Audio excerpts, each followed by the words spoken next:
بسم اللہ الرحمن الرحیم اعوذ باللہ من الشیطان اللعین الرجیم بسم اللہ الرحمن الرحیم طلاب کرام السلام علیکم ورحمۃ اللہ وبرکاتہ۔ امید ہے آپ سب خیر و عافیت کے ساتھ ہوں گے۔ فرائض الاصول سائل ہے سوم سبق نمبر 76 استصحاب کلی قسم ثالث کے متعلق فاضل تونی کے کلام پر مصنف کا تبصرہ۔ اس سے پہلے سبق میں فاضل تونی کا نظریہ اور کلام پیش کیا، اور آج صاحب کتاب اس کے کلام پر تبصرہ کرتے ہیں جو درست قابل تائید حصہ ہے اس کی تائید کرتے ہیں، اور جو قابل خدشہ ہے اس کو رد کرتے ہیں۔ صاحب کتاب فاضل تونی کے کچھ باتوں کی تائید کرتے ہیں اور کچھ کو رد کرتے ہیں، جیسا کہ پہلے سبق میں بیان کیا۔ جناب شیخ نے کہا فاضل تونی نے جلد مطروح کے بارے میں جو گفتگو کی ہے ان میں سے کچھ حصہ ہمارے محل باس کی تائید ہے، ہماری باتوں کی تائید ہے، اور کچھ مطالب اشکال سے خالی نہیں ہے۔ تو آج کی گفتگو سے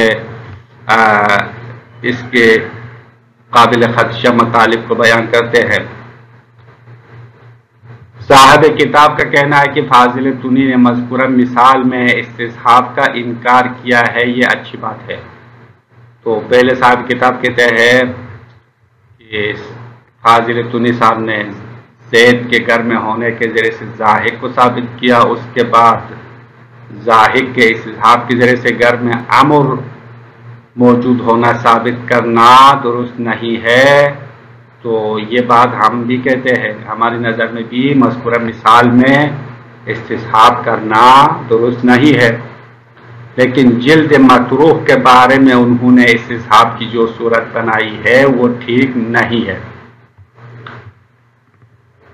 ان کی بات تب درست ہے جب ہم حکم نجاست کو عدم تزکیہ کی اس صورت کے ساتھ خاص کر دیتے ہیں جو موت حرف عن کے ضمن میں ہے۔ اب جناب فاضل تونی نے جلد مطروح کے عدم تزکیہ کے بارے میں استصحاب کی صورت بنائی ہے، وہ استصحاب کلی قسم ثالث والی صورت بنائی ہے، اور عدم تزکیہ کے دو افراد قرار دیا اور ان میں سے ایک موت حرف عن قرار دیا ہے۔ تو عدم تزکیہ اگر موت حرف عن کے ضمن میں ہو تو موجب نجاست ہے، اور موت حرف عن کا استصحاب کرنا صحیح نہیں ہے، انہوں نے یہ فرمایا۔ لیکن شریعت نے حکم نجاست کو مطلق عدم تزکیہ پر لاگو کیا ہے، یعنی عدم تزکیہ صرف موت حرف عن کے ضمن میں ہو اس کے ساتھ خاص نہیں کیا، بلکہ حکم شرعی یہ ہے کہ نجاست اور حرمت پڑے ہوئے کھال یا گوشت کا نجس ہونا اور اس کا حرام ہونا عدم تزکیہ پر لاگو کیا ہے، اور عدم تزکیہ طبیعی موت کی وجہ سے ہو یا شرعی دستور کے برخلاف ذبح کرنے کی وجہ سے ہو یا کسی اصل کی بنیاد پر عدم تزکیہ ثابت ہوا ہو، کوئی فرق نہیں پڑتا۔ تو عدم تزکیہ کے بہت سارے ملزومات ہیں، بہت سارے افراد ہیں۔ عدم تزکیہ موت حرف عن کی وجہ سے بھی وجود میں آ سکتا ہے، عدم تزکیہ شرعی دستور کے برخلاف ذبح کرنے کی وجہ سے بھی وجود میں آ سکتا ہے، عدم تزکیہ کسی اصل کی بنیاد پر یعنی استصحاب کی وجہ سے عدم تزکیہ ثابت ہو سکتا ہے۔ تو یہ تمام صورتیں موضوع ہے، محل باس ہے، اور اس پر حکم نجاست لاگو ہوا ہے۔ اس سلسلے میں ہمارے پاس کئی ادلہ موجود ہے۔ صاحب کتاب فرماتے ہیں یہ حکم شرعی کے مطابق مطلق عدم تزکیہ پر حکم نجاست لاگو ہونے کے بہت سے ادلہ ہے، آیات اور احادیث ہے، اور ان میں سے کچھ یہاں پہ بیان کرتے ہیں۔ قول مشہور کے دفاع میں فاضل تونی کے کلام پر مصنف نے جو تبصرہ کیا تھا اس پر ایک اشکال وارد ہوتا ہے اور مصنف اس کا جواب دیتا ہے۔ پہلے صاحب کتاب نے قول مشہور کی دفاع کرتے ہوئے فاضل تونی پر اشکال کیا اور مشہور کے قول کو درست قرار دیا،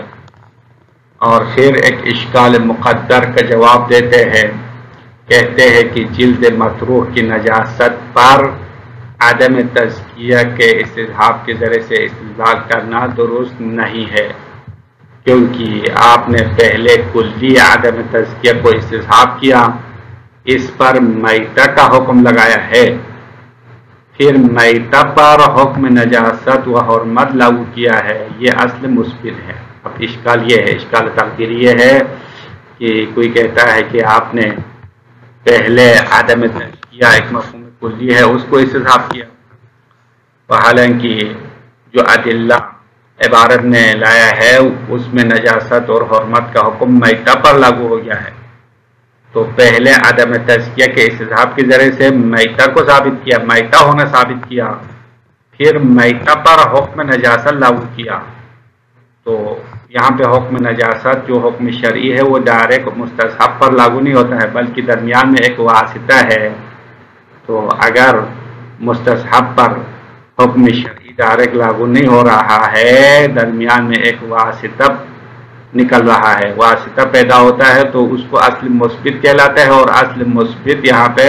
حجت نہیں ہے، مشہور قول کے مطابق اصل مثبت حجت نہیں ہے، اور اصل مثبت مشہور کے نزدیک حجت نہیں ہے، لہذا عدم تزکیہ کا استصحاب درست نہیں ہے، تو مشہور نے عدم تزکیہ استصحاب کیا ہے، اور یہ صحیح نہیں ہے، جس طرح فاضل طوری نے کہا، فاضل طوری کے بعد درست ہونے چاہیے، عدم تزکیہ ایک مفہوم کلی ہے، اس کو استصحاب کر کے میتہ ثابت کرے، پھر میتہ پر حکم نجاست لاگو کرنا ٹھیک نہیں ہے، یہ اشکال ہے۔ جناب شیخ فرماتے ہیں یہاں پر اصل مثبت لازم نہیں آتا ہے، اب جواب دیتے ہوئے شیخ نے فرمایا کہ یہاں اصل مثبت لازم نہیں آتا ہے، کیونکہ عدم المزکہ اور میتہ دو چیز نہیں ہے کہ عدم تزکیہ الگ ہو اور میتہ الگ ہو، ایسی بات نہیں ہے۔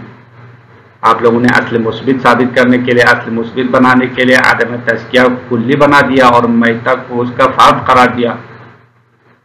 اور ان دونوں کو الگ شمار کیا، حالانکہ عدم تزکیہ اور میتہ دونوں ایک چیز کا نام ہے، بلکہ دونوں ایک ہی چیز کا نام ہے۔ میتہ مردار اسی کو کہا جاتا ہے جو کہ شرعی طریقے سے ذبح نہیں کیا گیا ہو، بس عدم تزکیہ اور میتہ دونوں الگ الگ چیز نہیں ہے بلکہ ایک چیز ہے، تو بعض ادلہ شرعیہ میں حکم نجاست میتہ پر لاگو ہوا ہے، تو عدم تزکیہ کے ذریعے سے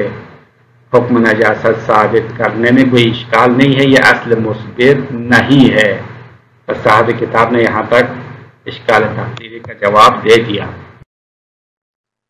اقول ولقد اجاد فيما افاد من عدم جواز الاستصحاب في المثال المذکور ونظیره، جناب شیخ فرماتے ہیں اقول میں کہتا ہوں، فاضل طوری کے کلام پر تبصرہ کرتے ہوئے میرا کہنا ہے، وَلَقَدْ أَجَادَ فِيمَا أَفَادَ، بے شک فاضل طوری نے اچھا کیا ہے جو انہوں نے افادہ کیا، انہوں نے یہ مطالب بیان کیا، وہ کیا بیان کیا، فیما افادہ من بیان یہ ہے، من عدم جواز الاستصحاب فی المثال المذکور و نظیرہ، مثال مذکور اور ان جیسے مثالوں میں استصحاب جائز نہ ہونے کے سلسلے میں جو بات کی ہے وہ ٹھیک کیا ہے اور درست ہے، الا مگر ان نظر المشہور فی تمسکہم علی النجاسہ الى ان النجاسۃ انما رتبت فی الشرع علی مجرد عدم التزکیہ، مگر مشہور نے استصحاب کے ساتھ تمسک کیا ہے جلد متروک کی نجاست کے سلسلے میں، اس تمسک کرنے میں مشہور کی نظر اس بات کی طرف ہے کہ الى ان النجاسۃ انما رتبت فی الشرع، بے شک شریعت میں نجاست مترتب ہے علی مجرد عدم تزکیہ، فقط تزکیہ نہ ہونے پر مترتب ہے، یعنی حیوان کا تزکیہ نہ ہونا مطلق عدم تزکیہ ہے، کسی بھی طریقے سے تزکیہ نہ ہو تو وہ حیوان نجس ہے، کما یرشد الیہ قولہ تعالی، جس طرح اس بات کی طرف رہنمائی کرتا ہے اللہ کا قول، قرآن کی آیت ایک دلیل ہے، اس آیت میں سورہ مائدہ آیت نمبر 3 ہے، الا ما زکیتم آخر آیت میں آیا ہے، یا آیت کا آخری جملہ ہے، اس سے پہلے حرمت علیکم المیتۃ ولحم الخنزیر وما اہل لغیر اللہ، تو یہ لمبی آیت ہے، اور آخر میں فرمایا الا ما زکیتم، مگر وہ حیوان حلال ہے اور پاک ہے جو تم لوگوں نے تزکیہ کیا ہو۔ تو اس جملے کا مفہوم یہ ہے کہ جو تم نے تزکیہ نہیں کیا، یعنی جس پر عدم تزکیہ ہے وہ نجس ہے، حلال نہیں ہے۔ الظاہر فی ان المحرم انما هو لحم الحیوان، قول تعالی اس بات میں ظہور رکھتا ہے کہ بے شک جس چیز کو حرام قرار دیا ہے، انما هو لحم الحیوان الذی، بے شک اس حیوان کا گوشت ہے، الذی لم یقع علیہ التزکیۃ واقعا، جس پر واقعا تزکیہ واقع نہیں ہوا، مثلا خود بخود مر گیا، موت حتف عنف کے ذریعے سے مرا ہے، او بطریق شرعی، یعنی لم یقع علیہ التزکیہ بطریق شرعی، یا وہ تو تزکیہ ہو گیا ہے لیکن طریق شرعی کے مطابق تزکیہ نہیں ہوا، یعنی شرعی دستور کے برخلاف تزکیہ کیا ہے۔ وَلَوْ كَانَ اصلاً، اگرچہ وہ عدم تزکیہ اصل کے ذریعے سے ثابت کیوں نہ ہو، تب بھی حیوان کے اوپر عدم تزکیہ کا حکم لاگو ہوگا اور اس کا نجس ہونا اور حرام ہونا ثابت ہوتا ہے۔ بس یہ ایک دلیل ہے۔ دوسری دلیل وقولہ تعالی کما یرشد الیہ، قولہ تعالی اس پر عطف ہے، کما یرشد الیہ قولہ تعالی، اور اس بات کی طرف رہنمائی کرتا ہے اللہ کا یہ قول، وَلَا تَأْكُلُوا مِمَّا لَمْ يُذْكَرِ اسْمُ اللَّهِ عَلَيْهِ، اللہ نے فرمایا تم لوگ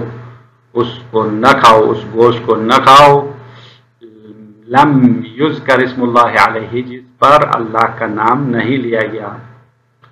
تو اگر کسی حیوان کو اللہ کے نام لیے بغیر ذبح کرے تو یہ شرعی دستور کے برخلاف ذبح کرنا ہے اور اس کا کھانا جائز نہیں ہے، تو اس کو کھانے سے منع کیا ہے۔ تو اس آیت کا مفہوم یہ ہے کہ